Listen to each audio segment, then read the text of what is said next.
નમસ્કાર, જય હિન્દ વિદ્યાર્થી મિત્રો. આઝાદી પર્વની આપ સૌને ખૂબ ખૂબ શુભકામના. વિદ્યાર્થી મિત્રો, આજે વાત કરવી છે દેશભક્તિ, રાષ્ટ્રભક્તિ, દેશદાઝ કોને કહેવાય. આજે આઝાદી મળી છે એ આઝાદી મફતમાં નથી મળી. એના માટે ન જાણે કેટલા બલિદાનો, ન જાણે કેટલી આહુતિઓ પોતાના દેશને બચાવવા માટે, પોતાના ભાવિ ભારતને આ અંગ્રેજોની ગુલામીમાંથી મુક્ત કરવા માટે આપણા વીર સપૂતો, આપણા ક્રાંતિકારી નેતાઓએ પોતાની યુવાની આ દેશ માટે ખપાવી દીધી છે. આ દેશને આઝાદ કરવા માટે પોતે હસતા હસતા ફાંસીના માચડે ચડ્યા છે. આઝાદી મફતમાં નથી મળી. આ આઝાદી માટે લોહીની નદીઓ વહાવી દીધી છે આપણા દેશના વીર જવાનોએ, વીર સપૂતોએ. ત્યારે આજે ગગનચુંબી આકાશની અંદર આપણો રાષ્ટ્રધ્વજ, આપણો તિરંગો એ આકાશ સાથે વાત કરી રહ્યો છે. આ રાષ્ટ્રધ્વજ, આ તિરંગો એ માત્ર ને માત્ર એક કાપડનો ટુકડો નથી મિત્રો. એ આપણું આબરૂ છે, એ આપણું ગૌરવ છે, એ આપણું સન્માન છે, આપણું અભિમાન છે. આ દેશને આઝાદીના આ 80મા પર્વ નિમિત્તે સમગ્ર 150 કરોડ ભારતીયોના સૌને સ્વતંત્રતા દિવસની ખૂબ ખૂબ શુભકામનાઓ. સ્વતંત્રતા દિવસ, આઝાદી દિવસ. આ આઝાદી માટે આપણે કેટલું ભોગવ્યું છે, આ કેટલું સહન કર્યું છે, કેટલું વેઠ્યું છે. આપણે તો આઝાદ ભારતમાં જન્મ્યા છે. આપણને ગુલામી શું એની કલ્પના પણ ન કરી શકીએ. ગુલામી કહેવાય કોને એની આપણને નથી ખબર. આપણા માટે આપણા હજારોની સંખ્યામાં જે આપણા ક્રાંતિકારીઓ છે, એણે પોતાનું જીવનની પરવા નહોતી કરી. એના મનમાં માત્ર એક જ હતું કે અમે જે ભોગવ્યું છે એ અમારી આવનારી પેઢી, અમારું આવનારું ભારત ન ભોગવવું જોઈએ. એના માટે પોતાની યુવાની ખરપાવી દીધી. પોતાની યુવાની છે એને દેશ માટે એક રાષ્ટ્રને આઝાદ કરવા માટે અંગ્રેજોની બેડીઓમાંથી પોતાની યુવાની ખરપાવી દીધી છે. યુવાનોની ફરજ શું છે એ આપણને આજે શીખવાનું છે. આ યુવાની એ માત્ર ને માત્ર ગેમ રમવાની, મોજ મજાક કરવાની નથી હોતી વિદ્યાર્થી મિત્રો. આ યુવાની છે સંઘર્ષ કરવાની. કારણ કે યુવાની સંઘર્ષથી શોભતી હોય છે. આપણા વીર જવાનોએ આપણને દર્શાવ્યું, આપણને સમજાવ્યું કે ભાઈ અમે આ દેશને આઝાદ કરવા માટે ખપીએ છીએ. તમારે ભવિષ્યમાં જરૂર પડે તો તમારે પણ યુવાનોએ કંઈક કરવું પડશે. આજે વાલા વિદ્યાર્થી મિત્રો, આજે આપણે લોહીની નદીઓ વહાવવાની જરૂર નથી. સરહદના સીમાડે જઈને રક્ષા કરવાની જરૂર નથી. એ તો આપણા વીર સપૂતો સાવજ જેવા મરદના ફાડિયા બેઠા છે સીમાડા રોકીને. બરોબર છે.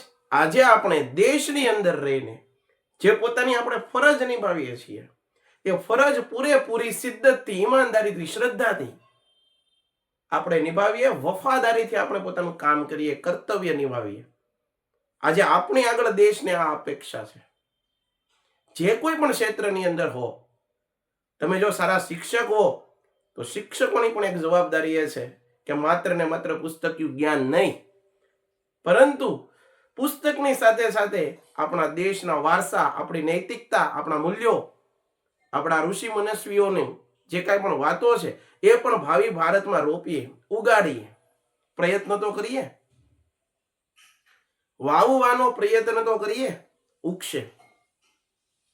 બીજી વાત, જો કોઈ વિદ્યાર્થી છે જે પોતે પોતાની ભવિષ્યની કેડી કંડારી રહ્યો છે, આ સંઘર્ષના માહોલની અંદર, સંઘર્ષના દિવસોની અંદર જીવી રહ્યો છે, તો એની પણ એક ફરજ છે હું જે કાંઈ પણ મારું અભ્યાસ કરું એ અભ્યાસમાં પૂરેપૂરું ધ્યાન, ઈમાનદારી, શ્રદ્ધા, પૂરેપૂરી મહેનત સાથે ભણું. ન જાણે માત્ર ને માત્ર ટકાવારી લેવા માટે નહીં, માત્ર નંબર લેવા માટે નહીં, પરંતુ એક સારા નાગરિક તરીકે આ દેશની હું કંઈક કામ આવી શકું એવા પ્રયત્ન માટે આપણે કામ કરીએ. તબીબી ક્ષેત્રની અંદર જે કાંઈ પણ ડોક્ટર છે, ડોક્ટર એટલે બીજો ભગવાન. તબીબી ક્ષેત્રની અંદર જે કાંઈ પણ આપણા ડોક્ટર મિત્રો છે, એ પોતાનું કાર્ય, પોતાની ફરજ, પોતાની જે કાંઈ પણ કર્તવ્ય છે એ પૂરેપૂરું શ્રદ્ધાથી નિભાવીએ. કોઈક એવો દર્દી આવી જાય કે જે પોતે નિસહાય છે, એની આગળ એટલી બધી પૈસા નથી, પરંતુ જરૂરિયાત એ છે કે એને દવાની જરૂર છે, તો એને આપણે દવા આપીએ.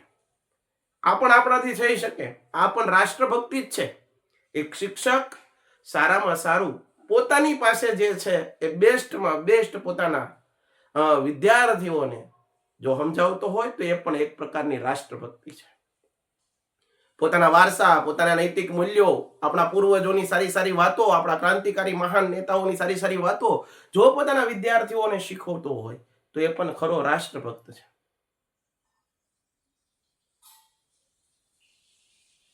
એક વિદ્યાર્થી પોતાનો અભ્યાસ પૂરેપૂરી ઈમાનદારીથી, શિદ્દતથી, કોઈકને દેખાડવા માટે નહીં, પરંતુ પોતે કંઈક કરી દેખાડવા માટે, દેશને ટાર્ગેટ રહીને કંઈક કરતો હોય તો એ પણ ખરો રાષ્ટ્રભક્ત છે.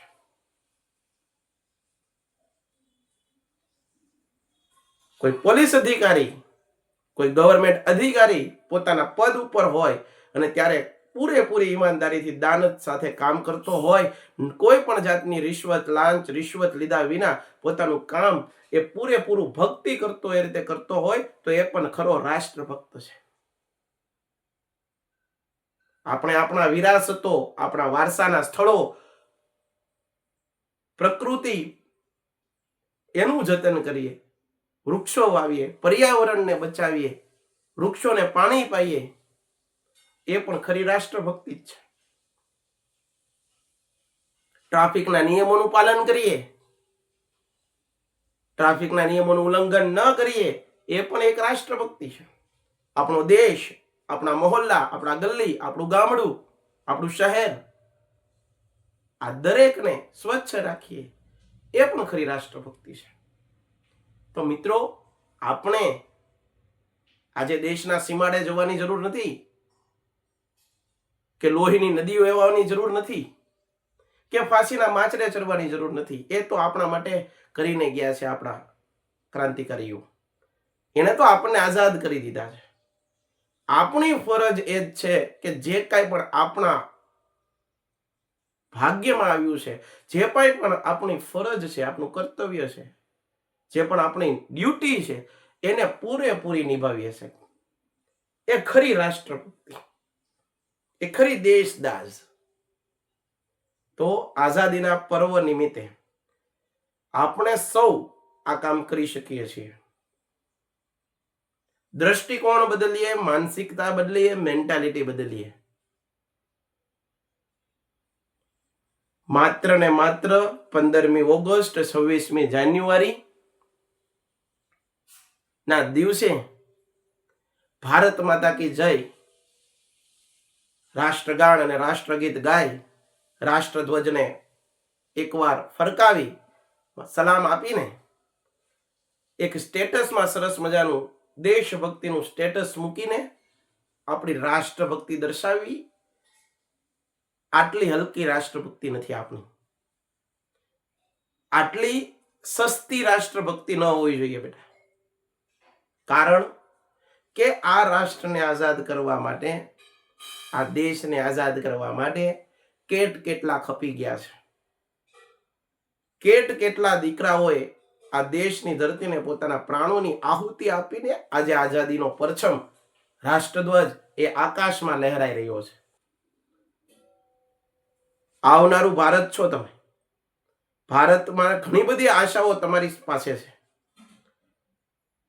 આપણે આવું સૌ કરીએ, એકબીજા સાથે રહીએ અને એકબીજાના સાથમાં સાથ આપીને એક દેશને કંઈક અલગ મંજિલ સુધી પહોંચાડીએ, તો આપણે એ દેશના વારસદાર છીએ. આપણે ક્રાંતિકારીઓના વારસદાર છીએ કે જેણે આ દેશને જ્યારે આઝાદ કરવાની વાત આવી ત્યારે પોતે પોતાની યુવાનીની પણ પરવા નહોતી કરી. પોતાનું બધું છોડીને આ દેશને આઝાદ કરવા લાગી ગયા હતા. તો મિત્રો, આઝાદી, સ્વતંત્રતા, સ્વરાજ્ય એ કોઈ સ્ટેટસનો વિષય ન હોવો જોઈએ. પળ હર હંમેશ માટે આપણને આપણો દેશ દેખાવો જોઈએ.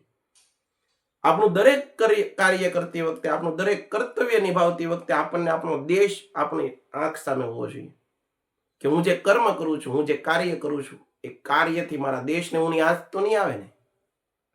ખાલી ને ખાલી 15 ઓગસ્ટના દિવસે તિરંગો લહેરાવી દેવાથી, ભારત માતાની જય બોલવાથી, નારા લગાવવાથી કે એક સ્ટેટસ મૂકવાથી આપણી રાષ્ટ્રભક્તિ આટલી સસ્તી ન હોવી જોઈએ બેટા. આટલી સસ્તી રાષ્ટ્રભક્તિ ન હોવી જોઈએ. નારા લગાવો, ભારત માતા કી જય બોલો, પણ સાથે એ અંદરથી જીવાવવું પણ જોઈએ. જે બોલીએ છીએ એ કરવું જોઈએ. 15મી ઓગસ્ટે આપણે ઘણીવાર જોઈએ છીએ કે રાષ્ટ્રધ્વજ તો ફરકાવીએ છીએ 15મી ઓગસ્ટના દિવસે, બરાબર, આપણા દેશને યાદ કરીએ છીએ, સન્માનથી યાદ કરીએ છીએ.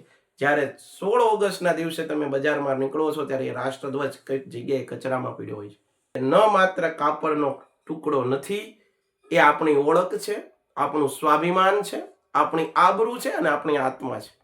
એ આપણા ગૌરવનું પ્રતીક છે. આ તિરંગો એમ જ આકાશમાંથી લહેરાયો. ન જાણે કેટલા બલિદાનો, ન જાણે કેટલા ત્યાગ, સમર્પણ ના અંતે આપણા દેશનો એ પરછમ આકાશની અંદર લહેરાયો છે.